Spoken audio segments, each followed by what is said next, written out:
سورہ فجر۔ سورہ فجر کا تعارف، مقام نزول۔ سورہ فجر مکہ مکرمہ میں نازل ہوئی ہے۔ آیات، کلمات اور حروف کی تعداد، اس سورت میں ایک رکوع، 30 آیتیں، 139 کلمات اور 597 حروف ہیں۔ فجر نام رکھنے کی وجہ، فجر کا معنی ہے صبح، اور اس سورت کی پہلی آیت میں فجر کی قسم ارشاد فرمائی گئی، اس مناسبت سے اسے سورہ فجر کہتے ہیں۔ سورہ فجر کے مضامین، اس سورہ مبارکہ کا مرکزی مضمون یہ ہے کہ اس میں 5 عظمت والی اشیاء کی قسم بیان کر کے کفار کو سمجھایا گیا ہے، اور سمجھانے کے لیے گزشتہ اقوام کا اپنی قوت و طاقت کے باوجود عذاب الہی کا شکار ہونے کو بیان کیا گیا ہے۔ نیز اس صورت میں یہ مضامین بیان ہوئے ہیں۔ نمبر 1، غافلوں کی غفلت، ان کی فطرت اور کردار کا بیان ہے۔ نمبر 2، برائیوں کی جڑ یعنی مال کی محبت اور اس کے اثرات کا تذکرہ ہے۔ نمبر 3، پھر قیامت کی ہولناکیوں اور عذاب الہی کی شدت کا بیان ہے۔ نمبر 4، آخر میں مخلصین و مومنین کے انعام و اکرام کا ذکر ہے۔ سورہ غاشیہ کے ساتھ مناسبت، سورہ فجر کی اپنے سے ماقبل سورت غاشیہ کے ساتھ مناسبت یہ ہے کہ دونوں صورتوں میں وعدہ اور وعید کا بیان ہے۔ بسم اللہ الرحمن الرحیم۔ ترجمہ، اللہ کے نام سے شروع جو نہایت مہربان رحمت والا ہے۔ والفجر وليال عشر۔ ترجمہ، صبح کی قسم اور 10 راتوں کی۔ والفجر، صبح کی قسم۔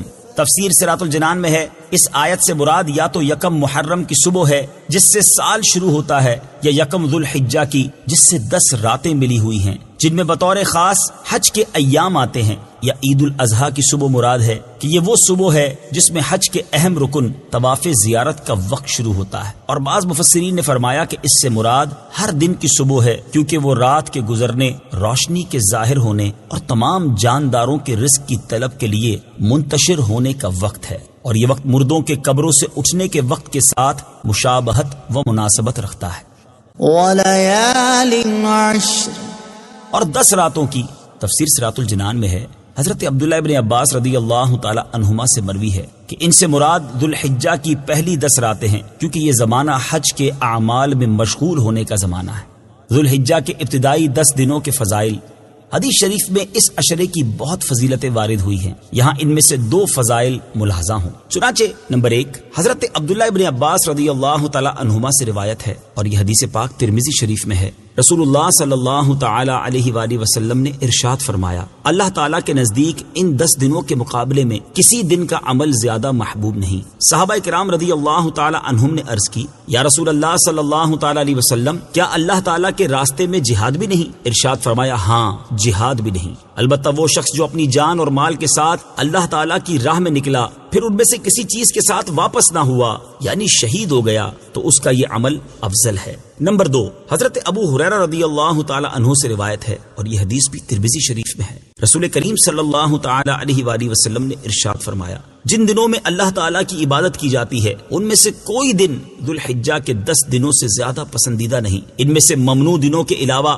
ہر دن کا روزہ 1 سال کے روزوں اور ہر رات کا قیام لیلۃ القدر کے قیام کے برابر ہے۔ حضرت عبداللہ ابن عباس رضی اللہ تعالی عنہما سے یہ بھی مروی ہے کہ آیت میں مذکور ان راتوں سے رمضان کے آخری عشرے کی راتیں مراد ہیں، کیونکہ ان میں اعتکاف مسنون ہے اور انہی راتوں میں لیلۃ القدر آتی ہے۔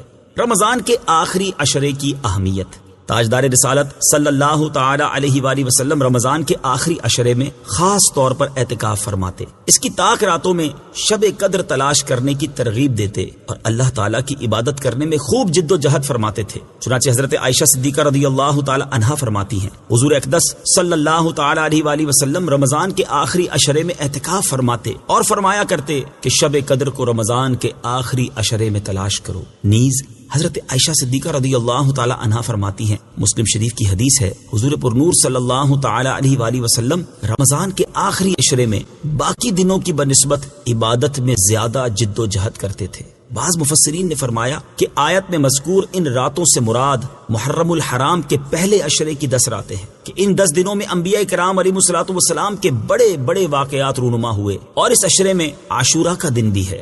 عاشورہ کے فضائل، یہاں عاشورہ کے 2 فضائل بھی ملاحظہ ہوں۔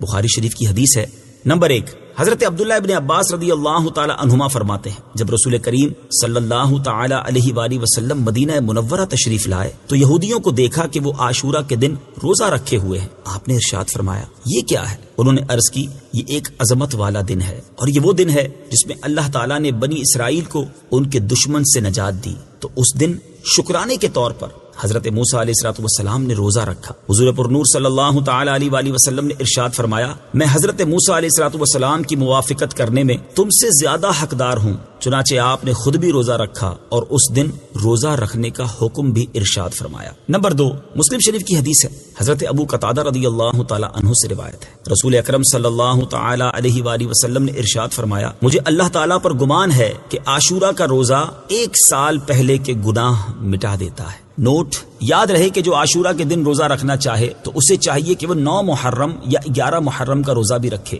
تاکہ یہودیوں کی مخالفت ہو سکے، جیسا کہ حدیث پاک میں ہے۔ حضور پر نور صلی اللہ تعالی علیہ وآلہ وسلم نے ارشاد فرمایا عاشورہ کے دن کا روزہ رکھو اور اس میں یہودیوں کی اس طرح مخالفت کرو کہ اس سے پہلے یا بعد میں بھی 1 دن کا روزہ رکھو۔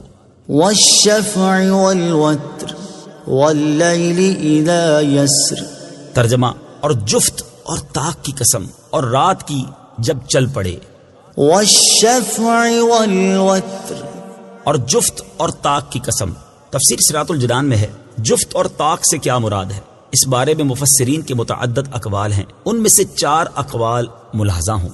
نمبر 1، جفت سے مراد ذوالحجہ کی 10 تاریخ جس دن حج کے اہم افعال سر انجام دیے جاتے ہیں، اور طاق سے مراد 9 تاریخ جس دن میدان عرفات میں حج ہوتا ہے۔ اس دن کی فضیلت کے بارے میں حضرت عائشہ صدیقہ رضی اللہ تعالی عنہا سے روایت ہے، مسلم شریف کی حدیث ہے، رسول اللہ صلی اللہ تعالی علیہ وآلہ وسلم نے ارشاد فرمایا اللہ تعالیٰ یوم عرفہ سے زیادہ کسی دن بندوں کو جہنم سے آزاد نہیں کرتا۔ اللہ اپنے بندوں سے قریب ہوتا ہے، پھر فرشتوں کے سامنے اپنے بندوں پر فخر کرتا ہے اور فرماتا ہے یہ بندے کس ارادے سے آئے ہیں۔ نمبر 2، جفت سے مراد مخلوق اور طاق سے مراد اللہ تعالیٰ کی ذات ہے، جیسے حدیث مبارک میں ہے بے شک اللہ تعالیٰ وطر ہے اور وطر کو پسند کرتا ہے۔ نمبر 3، ہر چیز کے جفت اور طاق کی قسم ہے، گویا جملہ مخلوقات الہی کی قسم ہے۔ نمبر 4، جفت سے مراد 2 اور 4 رکعت والی نمازیں اور طاق سے مراد 3 رکعت والی نماز یعنی مغرب ہے۔ واللیل اذا یسر، اور رات کی جب چل پڑے۔ تفسیر صراط الجنان میں ہے رات کے چلنے سے مراد ہے کہ گزرنے لگے۔ اس رات سے مراد کیا ہے؟ اس بارے میں مفسرین فرماتے ہیں کہ اس سے خاص مزدلفہ کی رات مراد ہے جس میں بندگان خدا اطاعت الہی کے لیے جمع ہوتے ہیں، بلکہ اس رات اور مقام مزدلفہ کی فضیلت میں قرآن مجید کی آیت موجود ہے، چنانچہ اللہ عز و جل ارشاد فرماتا ہے فَإِذَا أَفَضْتُم مِّنْ عَرَفَاتٍ فَاذْكُرُوا اللَّهَ عِندَ الْمَشْعَرِ الْحَرَامِ وَاذْكُرُوهُ كَمَا هَدَاكُمْ وَإِن كُنتُم مِّن قَبْلِهِ لَمِنَ الضَّالِّينَ۔ ترجمہ، تو جب تم عرفات سے واپس لوٹو تو مشعر حرام کے پاس اللہ کو یاد کرو اور اس کا ذکر کرو، کیونکہ اس نے تمہیں ہدایت دی ہے اگرچہ اس سے پہلے تم یقیناً بھٹکے ہوئے تھے۔ نیز حدیث مبارک میں حضرت جابر رضی اللہ تعالی عنہ سے مروی ہے نبی اکرم صلی اللہ تعالی علیہ وآلہ وسلم عرفات سے مزدلفہ میں تشریف لائے، یہاں مغرب اور عشاء کی نماز پڑھی، پھر لیٹے یہاں تک کہ فجر طلوع ہوئی۔ جب صبح ہوئی تو اس وقت اذان و اقامت کے ساتھ نماز فجر پڑھی، پھر قصوہ اونٹنی پر سوار ہو کر مشعر حرام میں آئے اور قبلے کی جانب منہ کر کے دعا، تکبیر و تحلیل اور اللہ تعالیٰ کی وحدانیت بیان کرنے میں مشغول رہے اور وقوف کیا یہاں تک کہ خوب اجالا ہو گیا اور طلوع آفتاب سے قبل یہاں سے روانہ ہوئے۔ بعض علماء کے بقول یہ رات حاجیوں کے لیے شب قدر سے بھی افضل ہے۔ آیت میں مذکور رات کے بارے میں ایک قول یہ بھی ہے کہ اس سے شب قدر مراد ہے جس میں رحمت کا نزول ہوتا ہے اور جو ثواب کی کثرت کے لیے مخصوص ہے اور جس کے بارے میں خود قرآن پاک کی پوری سورت موجود ہے۔ نیز ایک قول یہ بھی ہے کہ اس سے عام رات یعنی ہر رات مراد ہے کہ رات بذات خود بہت سے عجائبات و اسرار پر مشتمل ہے۔ هل في ذلك قسم لذي حجر، ترجمہ، کیا اس قسم میں عقل مند کے لیے قسم ہے؟ هل في ذلك قسم لذي حجر، کیا اس قسم میں عقل مند کے لیے قسم ہے؟ تفسیر صراط الجنان میں ہے، گزشتہ آیات میں 5 قسمیں ارشاد ہوئیں اور ان کے بارے میں فرمایا کہ بے شک یہ مذکورہ بالا چیزیں عقل والوں کے نزدیک ایسی عظمت رکھتی ہیں کہ خبروں کو ان کے ساتھ مؤکد کرنا بہت مناسب ہے۔ ان ساری قسموں کا جواب یہ ہے کہ کافر کو ضرور عذاب دیا جائے گا۔ اس جواب قسم پر اگلی آیتیں دلالت کرتی ہیں۔ أَلَمْ تَرَ كَيْفَ فَعَلَ رَبُّكَ بِعَادٍ إِرَمَ ذَاتِ الْعِمَادِ۔ ترجمہ، کیا تم نے نہ دیکھا کہ تمہارے رب نے عاد کے ساتھ کیسا کیا، وہ ارم ستونوں جیسے قد والے۔ أَلَمْ تَرَ، کیا تم نے نہ دیکھا؟ تفسیر صراط الجنان میں ہے، متعدد قسموں کے بعد جواب قسم یہ تھا کہ کافروں کو عذاب دیا جائے گا۔ کافروں کا آخرت کا عذاب تو قطعی ہے، البتہ بارہا دنیا میں انہیں عذاب دیا گیا، چنانچہ اسی کی مثالوں کے طور پر یہاں سے متعدد قوموں کے عذابات کا تذکرہ کیا گیا ہے، جس سے اصل مقصود اہل مکہ اور دیگر کفار کو خوف دلانا ہے۔ چنانچہ فرمایا گیا کہ کیا تم نے قوم عاد کو نہیں دیکھا؟ قوم عاد کی 2 قسمیں ہیں، نمبر 1 عاد اولا، نمبر 2 عاد اخرى۔ یہاں عاد اولا مراد ہے جن کے قد بہت دراز تھے، انہیں عاد ارم بھی کہتے ہیں۔ کفار کو سمجھایا گیا کہ عاد اولا جن کی عمریں بہت زیادہ اور قد بہت طویل تھے اور وہ خود نہایت قوی و توانا تھے، انہیں اللہ تعالیٰ نے ہلاک کر دیا، تو یہ کافر اپنے آپ کو کیا سمجھتے ہیں اور عذاب الہی سے کیوں بے خوف ہیں؟ التي لم يخلق مثلها في البلاد۔ ترجمہ، کہ ان جیسا شہروں میں پیدا نہ ہوا۔ التي لم يخلق مثلها في البلاد، کہ ان جیسا شہروں میں پیدا نہ ہوا۔ تفسیر صراط الجنان میں ہے، قوم عاد کی قوت و طاقت اور قد و قامت کے بارے میں بہت کچھ مروی ہے، جس میں بہت کچھ اسرائیلی روایات میں سے ہے، لیکن یہ بات قطعی ہے جو قرآن میں بیان کی گئی کہ وہ غیر معمولی قوت و طاقت اور قد کاٹ والے تھے۔ شداد کا بنایا ہوا شہر، زور و قوت اور طویل قامت میں عاد کے بیٹوں میں سے شداد بھی ہے، جس نے دنیا پر بادشاہت کی اور تمام بادشاہ اس کے مطیع ہو گئے، اور اس نے جنت کا ذکر سن کر سرکشی کے طور پر دنیا میں جنت بنانی چاہی، اور اس ارادے سے ایک شہر عظیم بنایا جس کے محل سونے چاندی کی اینٹوں سے تعمیر کیے گئے، اور زبرجد اور یاقوت کے ستون اس کی عمارتوں میں نصب ہوئے، اور ایسے ہی فرش مکانوں اور رستوں میں بنائے گئے، سنگریزوں کی جگہ آبدار موتی بچھائے گئے، ہر محل کے گرد جواہرات پر نہریں جاری کی گئی، قسم قسم کے درخت اس نے تزئین کے ساتھ لگائے گئے۔ جب یہ شہر مکمل ہوا تو شداد بادشاہ اپنے اعیان سلطنت کے ساتھ اس کی طرف روانہ ہوا۔ جب ایک منزل فاصلہ باقی رہا تو آسمان سے ایک ہولناک آواز آئی، جس سے اللہ تعالیٰ نے ان سب کو ہلاک کر دیا۔ حضرت امیر معاویہ رضی اللہ تعالیٰ عنہ کے عہد میں حضرت عبداللہ بن کلابہ رضی اللہ تعالیٰ عنہ صحرائے عدن میں اپنے گمے ہوئے اونٹ کو تلاش کرتے ہوئے اس شہر میں پہنچے اور اس کی تمام زیب و زینت دیکھی اور کوئی رہنے بسنے والا نہ پایا۔ تھوڑے سے جواہرات وہاں سے لے کر چلے آئے۔ یہ خبر حضرت امیر معاویہ رضی اللہ تعالیٰ عنہ کو معلوم ہوئی تو انہوں نے انہیں بلا کر حال دریافت کیا، انہوں نے تمام قصہ سنایا تو حضرت امیر معاویہ رضی اللہ تعالیٰ عنہ نے حضرت کعب احبار رضی اللہ تعالیٰ عنہ کو بلا کر دریافت کیا کہ کیا دنیا میں کوئی ایسا شہر ہے؟ انہوں نے فرمایا ہاں، جس کا ذکر قرآن پاک میں بھی آیا ہے۔ یہ شہر شداد بن عاد نے بنایا تھا اور وہ سب عذاب الہی سے ہلاک ہو گئے، ان میں سے کوئی باقی نہ رہا۔ اور آپ کے زمانے میں ایک مسلمان سرخ رنگ والا، نیلی آنکھوں والا، چھوٹے قد کا، جس کی ابرو پر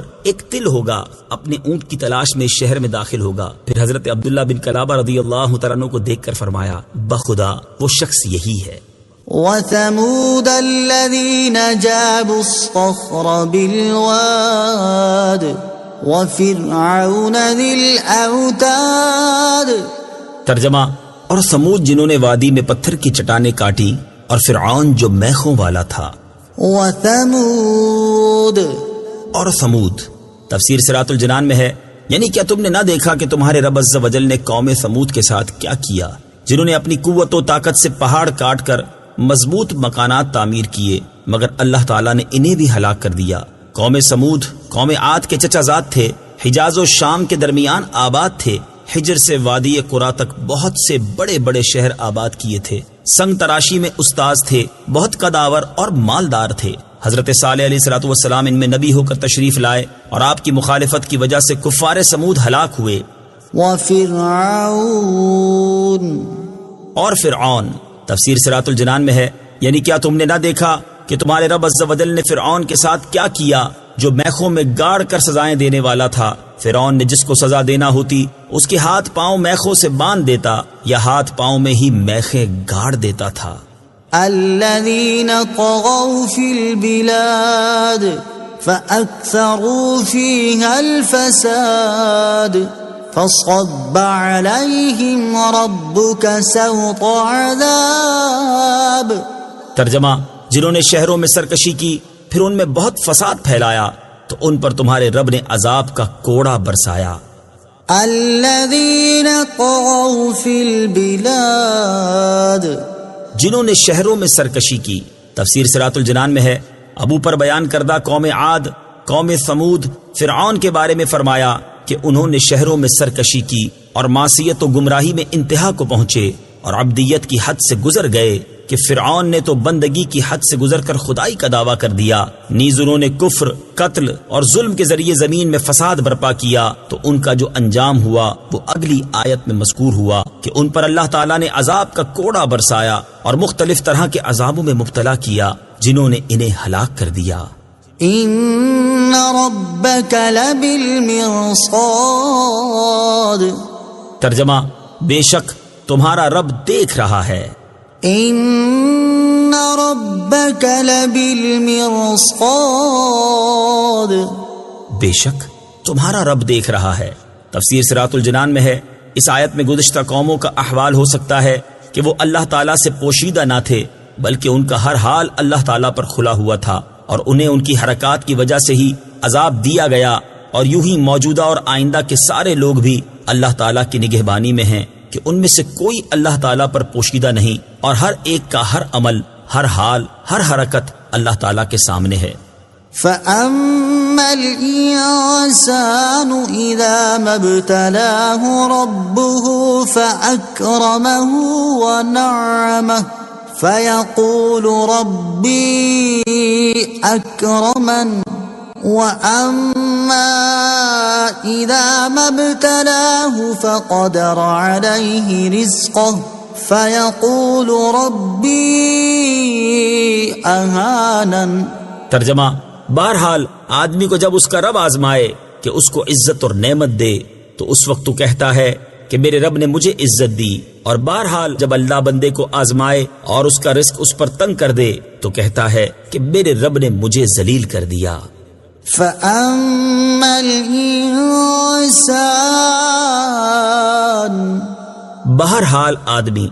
تفسیر صراط الجنان میں ہے، یہاں سے انسان کی آزمائش کا بیان کیا گیا ہے کہ اللہ تعالیٰ بندوں کو مال و دولت اور نعمت و عزت دے کر بھی آزماتا ہے اور واپس لے کر بھی آزماتا ہے۔ اس میں مومن و مخلص اور مطیع و فرما بردار تو ہر حال میں اللہ تعالیٰ کی رضا پر راضی رہتا ہے کہ نعمت پر شکر کرتا ہے اور مصیبت پر صبر، لیکن غافل اور جاہل کا طرز عمل اس کے برخلاف ہوتا ہے کہ اگر اسے نعمت و عزت کے ذریعے آزمایا جائے تو وہ خود پسندی کا شکار ہو جاتا ہے اور اس نعمت پر اللہ تعالیٰ کا شکر ادا کرنے اور اسے اللہ تعالیٰ کا فضل و احسان قرار دینے کی بجائے اپنا حق سمجھتا ہے اور اپنا کمال قرار دیتا ہے، اور اس دنیاوی مال و دولت کو اللہ تعالیٰ کے ہاں مقبولیت کی دلیل قرار دیتا ہے۔ اس کے برعکس جب اللہ تعالیٰ اسے رزق کی تنگی میں مبتلا کر کے یا دوسری تکالیف کے ذریعے آزماتا ہے تو اللہ تعالیٰ سے شکوہ و شکایت کرتا ہے اور ہر ایک کے سامنے جا کر واویلا کرتا ہے، اور مال و دولت کی اس کمی کو اللہ تعالیٰ کے ہاں مردودیت کی علامت سمجھتا ہے۔ یہ تمام کا تمام طرز عمل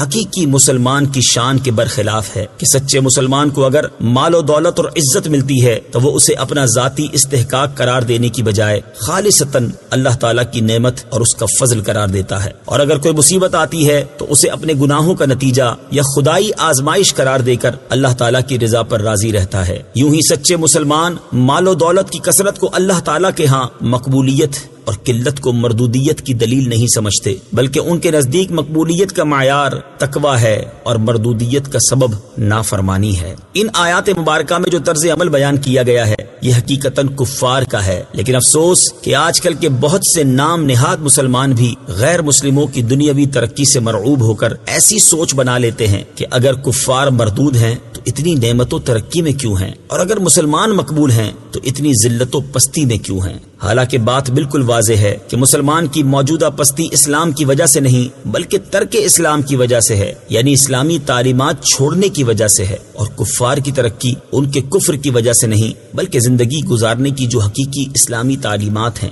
ان میں بہت ساری چیزوں پر عمل کی وجہ سے ہے۔ كلا بل لا تكرمون اليتيم ولا تحاضون على طعام المسكين۔ ترجمہ: ہرگز نہیں بلکہ تم یتیم کی عزت نہیں کرتے اور آپس میں ایک دوسرے کو مسکین کے کھلانے کی ترغیب نہیں دیتے۔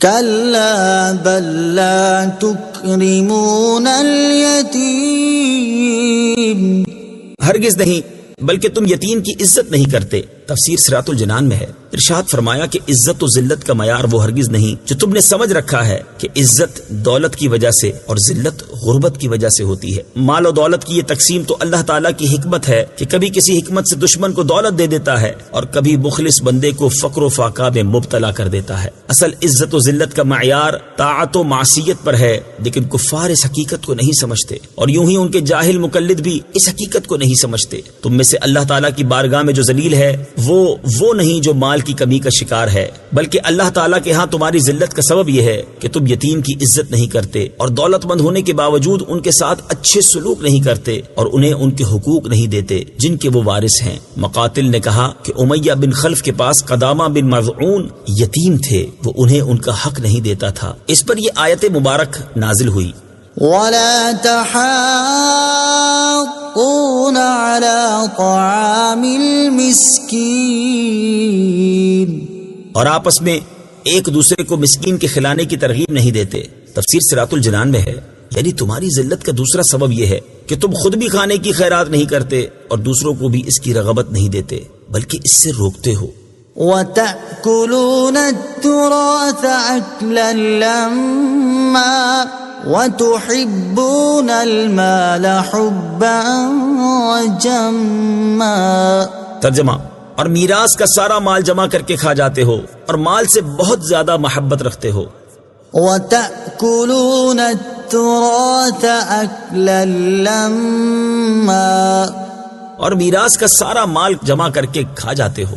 تفسیر صراط الجنان میں ہے، یہاں کفار کی تیسری خرابی اور ذلت کا بیان ہے کہ تم میراث کا مال کھا جاتے ہو اور حلال و حرام میں تمیز نہیں کرتے اور عورتوں اور بچوں کو وراثت کا حصہ نہیں دیتے بلکہ ان کے حصے خود کھا جاتے ہو۔ جاہلیت میں یہی دستور تھا۔ اس بیان کردہ ظلم میں بہت سی صورتیں داخل ہیں، اور فی زمانہ جو چچا تایا قسم کے لوگ یتیم بھتیجوں کے مال پر قبضہ کر لیتے ہیں، یا روٹین میں جو بہنوں، بیٹیوں یا پوتیوں کو وراثت نہیں دی جاتی، وہ بھی اسی میں داخل ہے۔ اس شدید حرام ہے۔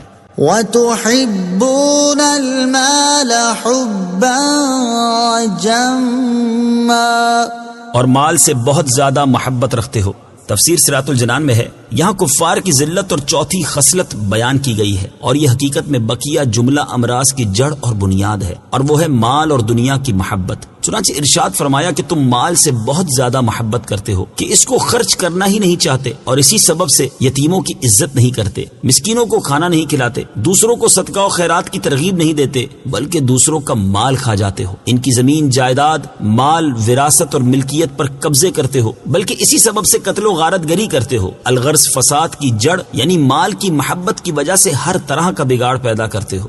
مال کی محبت انتہائی تباہ کن ہے، مال کی محبت نہایت تباہ کن ہے، اسی لیے قرآن و حدیث میں اس کی بکثرت مذمت بیان کی گئی ہے۔ چنانچہ اللہ تعالیٰ ارشاد فرماتا ہے، زُيِّنَ لِلنَّاسِ حُبُّ الشَّهَوَاتِ مِنَ النِّسَاءِ وَالْبَنِينَ والقناطير المقنطرة من الذهب والفضة والخيل المسومة والأنعام والحرث ذلك متاع الحياة الدنيا والله عنده حسن المآب۔ ترجمہ: لوگوں کے لیے ان کی خواہشات کی محبت کو آراستہ کر دیا گیا، یعنی عورتوں اور بیٹوں اور سونے چاندی کے جمع کیے ہوئے ڈھیروں اور نشان لگائے گئے گھوڑوں اور مویشیوں اور کھیتیوں کو ان کے لیے آراستہ کر دیا گیا۔ یہ سب دنیاوی زندگی کا ساز و سامان ہے اور صرف اللہ کے پاس اچھا ٹھکانہ ہے۔ اور ارشاد فرمایا، من كان يريد الحياة الدنيا وزينتها نوفي إليهم أعمالهم فيها وهم فيها لا يبخسون. ترجمہ: جو دنیا کی زندگی اور اس کی زینت چاہتا ہو تو ہم دنیا میں انہیں ان کے اعمال کا پورا بدلہ دیں گے اور انہیں دنیا میں کچھ کم نہ دیا جائے گا. اور ارشاد فرمایا: من كان يريد حرث الآخرة نزد له في حرثه ومن كان يريد حرث الدنيا نؤته منها وما له في الآخرة من نصيب. ترجمہ: جو آخرت کی کھیتی چاہتا ہے تو ہم اس کے لیے اس کی کھیتی میں اضافہ کر دیتے ہیں، اور جو دنیا کی کھیتی چاہتا ہے تو ہم اسے اس میں سے کچھ دے دیتے ہیں، اور آخرت میں اس کا کچھ حصہ نہیں. اور ارشاد فرمایا: ألهاكم التكاثر حتى زرتم المقابر كلا سوف تعلمون ثم كلا سوف تعلمون كلا لو تعلمون علم اليقين لترون الجحيم ثم لترونها عين اليقين ثم لتسألن يومئذ عن النعيم. ترجمہ: زیادہ مال جمع کرنے کی طلب نے تمہیں غافل کر دیا یہاں تک کہ تم نے قبروں کا منہ دیکھا. ہاں اب جلد جان جاؤ گے، پھر یقیناً تم جلد جان جاؤ گے. یقیناً اگر تم یقینی علم کے ساتھ جانتے تو مال سے محبت نہ رکھتے. بے شک تم ضرور جہنم کو دیکھو گے، پھر بے شک تم ضرور اسے یقین کی آنکھ سے دیکھو گے، پھر بے شک ضرور اس دن تم سے نعمتوں کے متعلق پوچھا جائے گا. اور ام المومنین حضرت عائشہ رضی اللہ تعالی عنہا سے روایت ہے، رسول اللہ صلی اللہ تعالی علیہ وآلہ وسلم نے ارشاد فرمایا: اگر ابن آدم کے پاس سونے کی 2 وادیاں ہوں تو اس کے باوجود وہ یہ پسند کرے گا کہ اس کے پاس تیسری سونے کی وادی بھی ہو. ابن آدم کا پیٹ مٹی ہی بھر سکتی ہے، اور جو توبہ کرے اللہ تعالیٰ اس کی توبہ قبول فرماتا ہے. حضرت عبداللہ ابن عباس رضی اللہ تعالیٰ عنہما سے روایت ہے، بخاری شریف کی حدیث ہے، حضور اقدس صلی اللہ تعالیٰ علیہ وآلہ وسلم نے ارشاد فرمایا: اگر آدمی کے پاس اتنا مال ہو جس سے میدان بھر جائے تو وہ ضرور چاہے گا کہ اس کے پاس اور مال ہو، اور آدمی کی آنکھ کو مٹی ہی بھر سکتی ہے. حضرت ابو ہریرہ رضی اللہ تعالیٰ عنہ سے روایت ہے، بخاری شریف کی حدیث ہے، نبی اکرم صلی اللہ تعالیٰ علیہ وآلہ وسلم نے ارشاد فرمایا: دینار و درہم کے بندے نیز ریشمی چادروں اور اونی کپڑوں کے بندے ہلاک ہوئے، کیونکہ اگر یہ چیزیں انہیں دے دی جائیں تو وہ راضی ہو گئے، اور اگر نہ دی جائیں تو وہ راضی نہیں ہوتے. البتہ یہاں یہ یاد رہے کہ آیت میں فرمایا گیا کہ تم مال سے بہت زیادہ محبت کرتے ہو. اس سے معلوم ہوا کہ مال کی محبت مطلقاً بری نہیں بلکہ بہت گہری محبت بری ہے. گہری محبت کی کئی صورتیں ہیں. جہاں خرچ کرنا ضروری ہے وہاں بھی خرچ نہ کرے، حلال و حرام میں تمیز باقی نہ رکھے، سوتے جاگتے مال حاصل کرنے کی فکر میں رہے، مال کی طلب میں آخرت سے بے پرواہ اور اللہ اور رسول سے غافل ہو جائے، مال طلبی میں فرائض و واجبات ترک کر دے وغیرہ. كلا إذا دكت الأرض دكا ودكا. ترجمہ: ہاں جب زمین ٹکرا کر پاش پاش کر دی جائے گی. كلا إذا دكت الأرض دكا ودكا. ہاں جب زمین ٹکرا کر پاش پاش کر دی جائے گی. تفسیر صراط الجنان میں ہے، یہاں سے قیامت آنے پر جو ہولناک واقعات رونما ہوں گے ان کا بیان کیا گیا ہے. چنانچہ وہاں کے تفصیلی واقعات کتب احادیث بلکہ خود قرآن پاک میں موجود ہیں، جیسے سورہ تکویر، سورہ انفطار، سورہ قیامہ، سورہ زلزال وغیرہ میں وہ احوال موجود ہیں. یہاں فرمایا گیا کہ زمین ٹکرا کر پاش پاش کر دی جائے گی اور اس پر پہاڑ اور عمارت کسی چیز کا نام و نشان نہ رہے گا. نہ کوئی پہاڑ، نہ غار، نہ عمارت، نہ پلازے، نہ پل، نہ کچھ. اور یہ سب کچھ پہلے نفخے کے وقت ہوگا، جبکہ دوسرے نفخے پر زمین لوہے کی طرح سخت اور میدے کی روٹی کی طرح چکنی اور صاف ہو جائے گی. وجاء ربك والملك صفا صفا. ترجمہ، اور تمہارے رب کا حکم آئے گا اور فرشتے قطار در قطار آئیں گے. وجاء ربك والملك صفا صفا. اور تمہارے رب کا حکم آئے گا اور فرشتے قطار در قطار. یہاں قیامت کا دوسرا منظر بیان فرمایا گیا کہ تمہارے رب عز و جل کا حکم آئے گا اور فرشتے قطار در قطار آئیں گے. اللہ تعالیٰ کے لیے آنے کا بیان متشابہات میں سے ہے کہ اس کے لغوی معنی معلوم ہیں لیکن حقیقی مراد اللہ تعالیٰ جانتا ہے. اور علماء تعویل کے اعتبار سے رب عز و جل کے آنے سے مراد اس کے احکام کا آنا ہے، کیونکہ یہ قطعی ہے کہ اللہ تعالیٰ آنے جانے اور اس جیسے تمام عوارض سے پاک ہے، وہ مکان سے منزہ ہے. اور حکم الہی آنے سے مراد حساب و کتاب کا حکم اور لوگوں کا فیصلہ ہے، یعنی قیامت کے دن یہ احکام آئیں گے. اور جہاں تک فرشتوں کے آنے کا تعلق ہے تو میدان محشر میں ہر آسمان کے فرشتوں کی علیحدہ قطار، یا دوزخ کے ہر طبقے اور جنت کے تمام طبقوں کی علیحدہ قطاریں، یا مقرب فرشتوں یا اور اقسام کے فرشتوں کی علیحدہ علیحدہ قطاریں ہوں گی. وجيء يومئذ بجهنم يومئذ يتذكر الإنسان وأنى له الذكرى يقول يا ليتني قدمت لحياتي. ترجمہ، اور اس دن جہنم لائی جائے گی. اس دن آدمی سوچے گا اور اب اس کے لیے سوچنے کا وقت کہاں. کہے گا اے کاش کہ میں نے اپنی زندگی میں کوئی نیکی آگے بھیجی ہوتی.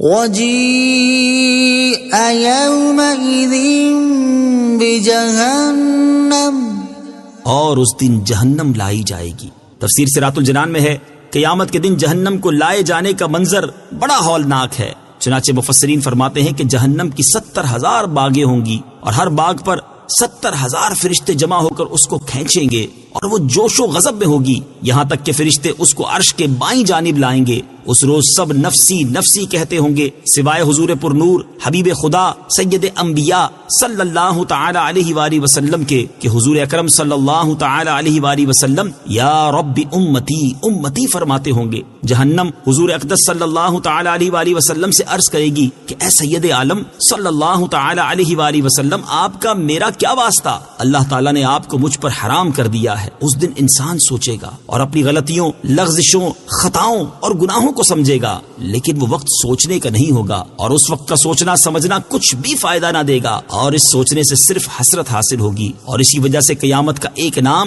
یوم الحسرہ یعنی حسرت کا دن بھی ہے. يقول يا ليتني قدمت لحياتي. کہے گا اے کاش کہ میں نے اپنی زندگی میں کوئی نیکی آگے بھیجی ہوتی. تفسیر صراط الجنان میں ہے ارشاد فرمایا کہ قیامت کے دن آدمی کہے گا کہ اے کاش میں نے اپنی زندگی میں کوئی نیکی آگے بھیجی ہوتی. یہاں زندگی سے مراد یا دنیاوی زندگی ہے یا اخروی زندگی. پہلی صورت میں آیت کا مطلب یہ ہے کہ کاش میں دنیاوی زندگی میں کچھ نیکیاں کما کر آگے بھیج دیتا. دوسری صورت میں مطلب یہ ہے کہ کاش میں نے اس دائمی زندگی کے لیے کچھ بھیج دیا ہوتا. ساری عمر فانی زندگی کے لیے کمائی کی اور خدا کو یاد نہ کیا. کفار کے لیے یہ پچھتانا بھی عذاب ہوگا. دنیا میں نیکوکار مومن کا نادم ہونا درجات کی ترقی کا سبب ہے اور گناہگار مومن کا پچھتانا توبہ ہے، مگر کافر کا قیامت میں پچھتانا محض عذاب ہے. فَيَوْمَئِذٍ لَا يُعَذِّبُ عَذَابَهُ أَحَدٌ وَلَا يُوثِقُ وَثَاقَهُ أَحَدٌ. ترجمہ، تو اس دن اللہ کے عذاب کی طرح کوئی عذاب نہیں دے گا اور اس کے باندھنے کی طرح کوئی نہ باندھے گا. فَيَوْمَئِذٍ لَا يُعَذِّبُ عَذَابَهُ أَحَدٌ. تو اس دن اللہ کے عذاب کی طرح کوئی عذاب نہیں دے گا. تفسیر صراط الجنان میں ہے اس آیت اور اس کے بعد والی آیت کا خلاصہ یہ ہے کہ اللہ تعالیٰ کے عذاب جیسا شدید اور سخت عذاب کوئی نہ دے سکے گا اور نہ ہی اللہ تعالیٰ کی گرفت اور قید کی طرح کوئی باندھ سکے گا کہ اللہ تعالیٰ آگ کی بیڑیوں میں باندھ کر آگ کے گھر میں آگ کے کوڑوں اور دیگر چیزوں کا عذاب دے گا. یا ایتها النفس المطمئنہ ارجعی الی ربک راضیۃ مرضیہ. ترجمہ: اے اطمینان والی جان، اپنے رب کی طرف اس حال میں واپس آ کہ تو اس سے راضی ہو، وہ تجھ سے راضی ہو. یا ایتھا النفس المطمئنہ. اے اطمینان والی جان.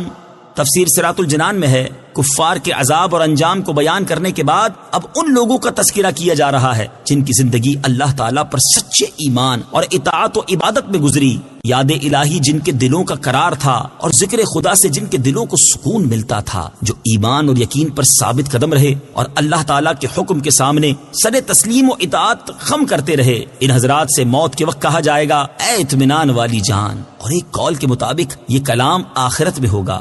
ارجعی الی ربک. اپنے رب کی طرف لوٹ آ. تفسیر صراط الجنان میں ہے، مخلص مومن سے کہا جائے گا کہ اپنے رب عز و جل کی طرف اس حال میں واپس آ کہ تو اس سے راضی ہو، وہ تجھ سے راضی ہو. پھر میرے خاص بندوں میں داخل ہو جا اور میری جنت میں داخل ہو جا.